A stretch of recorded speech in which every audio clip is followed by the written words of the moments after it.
زن گرفتن گرفت همون دانشگاه هم تاجیکا هست مثال مسلمان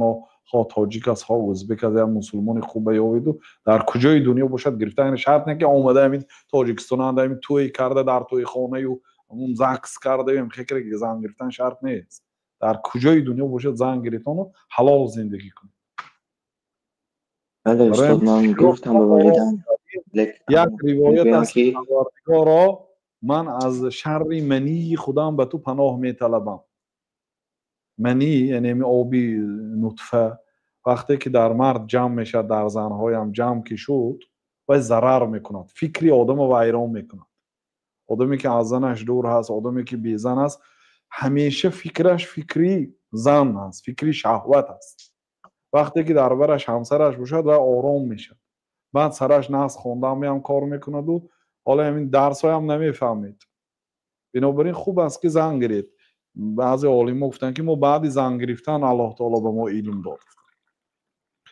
یعنی ذهن من به ها والدین گفتم بنابراین خاصتا میگن که حالا همین یک اورولوگ یا یک اندرولوگ اگر یک برنامه کند خواه زبانی انگلیسی خواه روسی خواه عربی خواه فارسی باشد همین قدر پراسموتری بسیار میگیرد کدام کارها مردانگی را به قوت میکند گودگر. حالی ما در زندان یک کتابای طبی میخوندیم فلان چیز من میخوندم در وقتش همین فلان چیز برای مردها فایده داشت است مگر میگفت یک خدا رحمتی هم خانم و پگاه من فرما میتیم بیارم میگفت فلان چیز به مردانگی ضرر دارد گوییم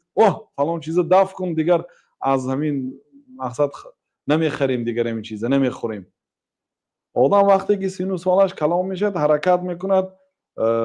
قوه مردانگیش حفظ کند. شما چیزی بودگی نادرست صرف میکنید.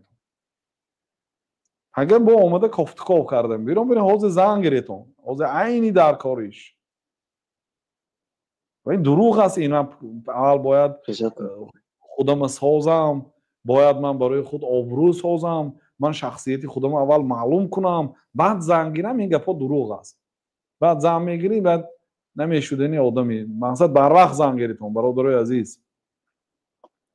بر وقت زن گیریتون تکالیف زن و شوهری آسان کنیتون توی آسان کردن زن گرفتن کار توی اینقدر شرط نیم 10 نفر اگر توی تید بس است 20 نفر توی تید بس است 50 نفر توی تید بس است از این یه مراتبه تمام یا چی مهر میتید $500 $300 مهر میتید سبوکک زن گیری در پهلوتون طلب علم دوام تید انا از درس میبید که لباساتون شگی طعام ها آماده خوب میرید ذهناتون تیز میشد گناه نمیکنید سراتون خالی میشه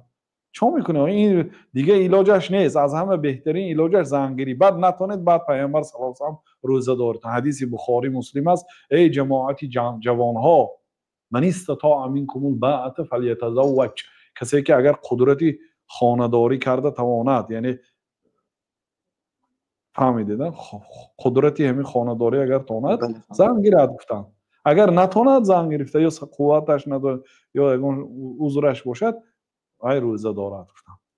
یعنی حرکت میکنه در یک هفته دوشنبه سه‌شنبه چهارشنبه پنجشنبه جمعه میدارید اقل تا پنجشنبه روزه میدارید بعد جمعه شنبه یک شنبه میخورید مثلا با روزه میدارید همین فکر گشتن نکرد تا زن گرفتن لیکن از همه تبابت بهترین زن گرفتن است. برادر عزیز یک لحظه هم بیزن نگال بعضی ها مثال عمره میرد حج میرد بیزنش میرد یک ماه الکی یک هفته گذشته گینده بعد زنش یاد میکند و بعد بلیت داملا بلیت گرام میشد می من جماعت کتی نرمو بر وقت روان میشد می زنش در پیشش بود قدرش نبود. امروز وقتی که جدا شد الکی در فکری و آدم ویران میشد بیزنک باشد. بنابراین حرکت کنیتون زن گیرتون یگانه راهی درست می برای